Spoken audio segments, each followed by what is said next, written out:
মধ্যপ্রাচ্যের বর্তমান অস্থিরতা ও যুদ্ধ পরিস্থিতির ডামাডোলের মধ্যেই অবৈধভাবে বসবাসরত অভিবাসীদের বিরুদ্ধে কঠোর অবস্থানে রয়েছে সৌদি আরব।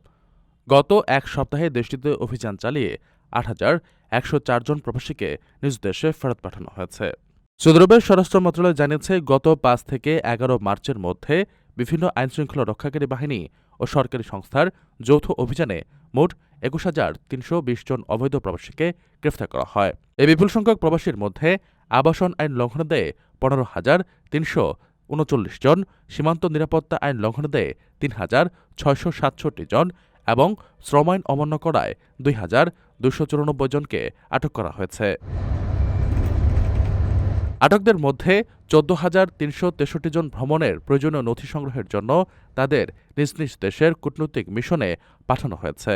সৌদি আরবের সীমান্ত পেরিয়ে অবৈধভাবে প্রবেশের সময় আইনশৃঙ্খলা রক্ষাকারী বাহিনীর হাতে ধরা পড়েছেন ১,৬৮৩ জন, আর অবৈধভাবে দেশ ত্যাগের সময়ও ৭২ জনকে গ্রেফতার করা হয়েছে। এছাড়া অবৈধ প্রবাসীদের পরিবহন, আশ্রয় বা কর্মসংস্থানের সুযোগ দেওয়ার মতো অপরাধে জড়িত থাকার অভিযোগে ২২ জনকে আটক করেছে কর্তৃপক্ষ। প্রবাসীদের জন্য নির্মাণ হচ্ছে দেশের প্রথম স্মার্ট সিটি, যেখানে থাকছে স্কুল, মসজিদ, হাসপাতাল, সুইমিং পুল, হেলিপ্যাড, পাঠাগার, জিম, সুপারমার্কেট, শিশু পার্ক সহ সকল নাগরিক সুবিধা। মাত্র ৩০ লাখ টাকা বিনিয়োগে মিলছে আকর্ষণীয় ফ্ল্যাট। প্লাটিনাম ইনভেস্টরদের জন্য ঢাকা বিমানবন্দরে ভিআইপি প্রোটোকল সুবিধা।